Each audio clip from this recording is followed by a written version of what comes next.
Hey everybody, I just got finished installing my new Watersnake T24 little electric outboard motor for my kayak here, and I wanted to shoot a first impressions video before I even take it out on the water. It's about 6 o'clock in the evening, so I got a couple hours left, and that in itself says something right there. I was really hoping I'd get this all done in time today to get it out on the water, and I'm already done. And we're ready to go. I've already had a shower and changed and everything else. In other words, it was surprisingly easy and didn't take very long at all. Now, I'm not ashamed to say I'm not very handy when it comes to measuring and cutting and drilling and sawing and, putting things together.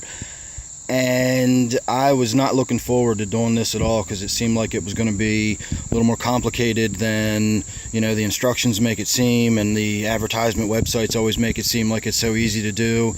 This was pretty easy. I was really kind of surprised. So, first thoughts, first impressions.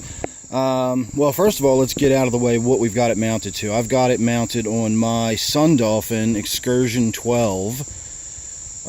This, for all intents and purposes, is identical to the Aruba, the Sundolphin Aruba, different color, and basically there's a little plastic flap and a fishing rod holder. Those are the only differences between the Excursion and the Aruba. So, as far as mounting this, that's going to be identical. And I looked around, I wondered what to do about it, but when I saw one of the videos, it shows that this disc here is really, it can swivel quite a lot. You don't need a flat decking. It's preferred, obviously, if you can have a flat decking for it, but I wasn't able to find anywhere where I could really, let's get that out of there. It doesn't fit anywhere. So I put it here on the side, and it still wasn't level. I was getting too much lean on it, so I had to wind up putting some spacers in there. But we're getting ahead of ourselves. The first thing I had to do, if you've probably already noticed, is I had to cut a hole in the bottom here. That is going to be where the battery goes, but it's also one of the downsides of the Sundolphin. If you can see, with the exception of that hole, there's no way to access anything in the rear of this entire kayak. That whole rear section from here, where the molded seat is, back, is inaccessible. Now, I've got stuff in there that makes the hull firmer and more solid, so I've more or less blocked it off. But when it comes stock, you could slide a rod or something back there or whatever, but there's no way to reach back there or access anything back there. I also didn't want the real top-heavy effect of having the battery sitting up here, so I cut the hole in there, was able to reach in underneath. And again, when I mounted it, you can see I couldn't quite get it upright enough. And so what I wind up having to do is I put some washers in there just to create some spacer effect. These bolts are pretty long, so if you've got to do something like that, if you've got to make some adjustments, you've got room to do that. I also have metal plates on the inside. I drilled some holes in there. I have one here and one here that are about an inch longer than these sets of screws, so I do have two metal plates offering me some more support. If you're familiar with these Sundolphins, they're not exactly the most rigid kayaks in the world, but they're also not the most expensive kayaks in the world either. I'm not knocking them, I'm just saying they're not the most rigid kayaks in the world. So that was something I did, and that was about it. Once you've got that mounted, the rest of this all just sort of puts together by itself. You've got screws that run through and tighten down. Everything fits all in there by itself. Everything is nice and easy to, just mess with or whatever. And then that's it. So my first impression so far, other than how surprisingly easy it was to install, the only thing I'm going to say I don't think I'm going to be happy about is the fact that it's so free spins. There's no way to set any kind of tension on the steering at all. You can adjust this all the way up here on the collar, and it's got a little lip on it right there, and it sort of locks it in place, so you can sort of lock it in straight forward position. So I guess that's better than nothing. But when this is in the middle or all the way down, if you put it all the way down, it kind of bumps a little as it goes past, so it does give you a little bit of resistance. You know, you put this little sort of flat plate against this flat side here, it gives you a little bit of resistance, but not really. And then as soon as you're past it, it's just, you know, it free spins. So not going to be too thrilled about that. While you're trolling along, you're pretty much going to have your hand on it. It's got a 2-speed. I like that. Don't like the fact that it's not an infinite variable, but the fact that it is actually a true 2-speed. You've got a high setting which draws 17 watts on this model. I believe the 18-pound thrust only draws 15 amps. I think I said watts the first time. Amps. 17 amps at full power. When you switch it to low power, you're only drawing 7 amps. So unlike the preset speeds on one of the 5-speed units that has speed coils on it, those are on-off type motors. If it's a 17 amp motor, it doesn't matter what setting you've got it in. It's either drawing 17 amps when you're running it or it's not. And so you can't conserve your battery at all with those models that have the 5-speed with the laughingly called speed coils. They're really resistance coils. They're just wasting electricity, and it allows you to go slower. But it's not that you're using less electricity, you're just wasting more of it the slower you go. So this doesn't operate like that. In high, you do use full power at the 17 watts, and then at low, you're only using 7 amps. I keep saying watts, I'm sorry, amps. You're only using 7 amps on the low setting, and I believe that holds true for both the 18 and the 24. It's a 7 amp on the low, and then it's either 15 or 17 respectively on the high setting. So the other thing I've done so far is, after I set this up, I probably should have maybe done this first, but after I set it up, I put my rod in there. No issues with it getting in the way. I can't imagine, you know, steering so hard that I'm gonna hit the rod. If it was that bad of a panic type situation, I can always grab my paddle. This does have a one side, not both, but I can strap my paddle over there, so it'll be easy enough to grab that if I need to. So far I'm really happy. Again, we'll talk more about the whole variable speed thing and the speed coils and all that. I've got some ideas of how to modify this. I think I can make a variable speed, an infinitely variable speed, like with a digital pulse modulator on this one for not too much money, and if I can pull that off and make it work right, we'll do a video about that.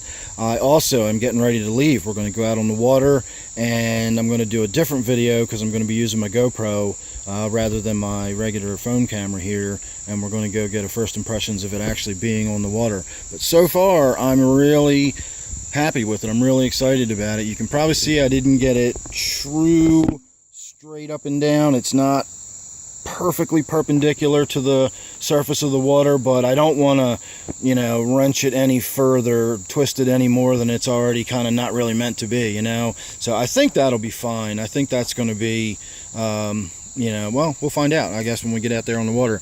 So those are my first thoughts. I can't really think anything else to mention about it. Oh, yes, I can. I believe, based on videos I've seen of this, there's some kind of way to push this button or something, and a little plastic handle, spring-loaded handle, pops out of there in case you don't want to use this. You just want to use this little handle right here. It basically fits in. You can actually see the bulge right there where it, you know, so the handle's that length.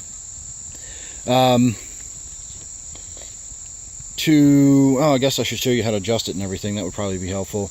You've already seen this little collar that you need to loosen up, and then this itself actually is your other collar. You just turn it and that loosens. And see if we can do this all with one hand. So then you can just lift it to whatever height you want. You can use this collar here as your height adjustment. You know, slide it down to there. Actually, let's see if we can make this loose enough. Well, that's as loose as it can be, so I'm going to have to need 2 hands to slide that down. Oh, maybe not. Hang on a little bit here. I'm going to try to do this awkwardly with one hand in the phone. Probably ought to just put you on pause, but here we go. So, okay, there we go. Now that I've slid it down there, I just tightened it up a little bit again, and now it's up and out of the water. You can go all the way up with it. Obviously, this slides up and down. You can lock it there. So now it's actually locked between these two on this little bracket here, and it's, you know, it's pretty rigid in there and solid. And remember, when this is slid up, you've locked it so it won't turn either. So that's kind of like a storage position. I'm not going to store it like that while I'm driving, but that is a way you can stow it when you're on the water if you don't want to stow it officially. So the way you stow it officially is you bring it up that way. Not exactly sure how to do this. I've never done it. This is kind of a snug fit. You see how loose these were. I haven't even tightened these down. When I'm on the water, they'll have to be tightened down, but just sitting here like this, they don't need to be. But it does rotate, and that's what these two adjust. And then these two actually adjust the way this whole deck thing swivels. So I don't necessarily want to do that, but you can swivel it this way, or I'm not sure which way you would want to swivel it. Swivel it this way, probably. Yeah, I guess you'd swivel it that way. You'd slide it all the way up, and then you undo those others, and you swivel it this way, and you now slide the whole thing over back here. And in my case, my battery is going to be below my deck height, so it won't be an issue. I'll be able to slide right over top of that.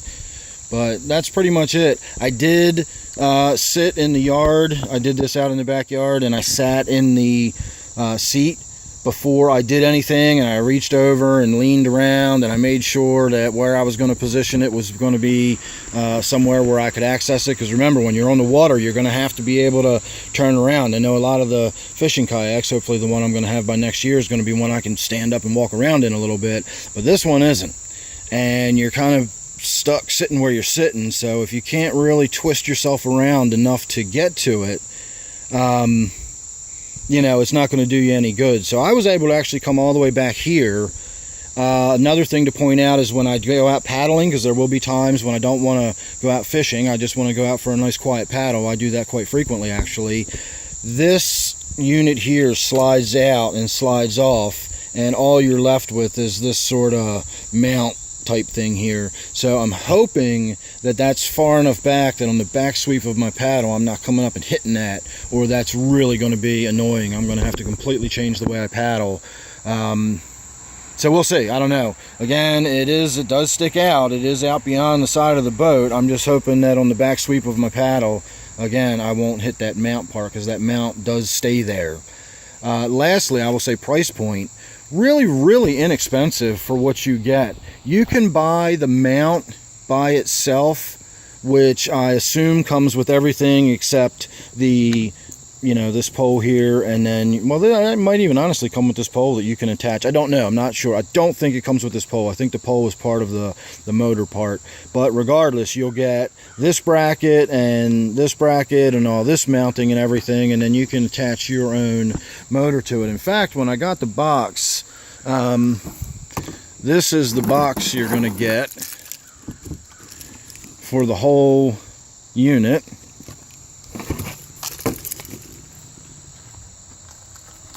So not too big. And then inside that box was that. And so the way it was packaged, I get the impression that if you just purchase the bracket itself, you'll get this showing up in the mail. So I'll put some links down below. I got these on Amazon. The bracket itself, if you only wanted that and you wanted to use your own motor, $53, I want to say. And then I paid $153 for the whole unit that comes with the motor and everything.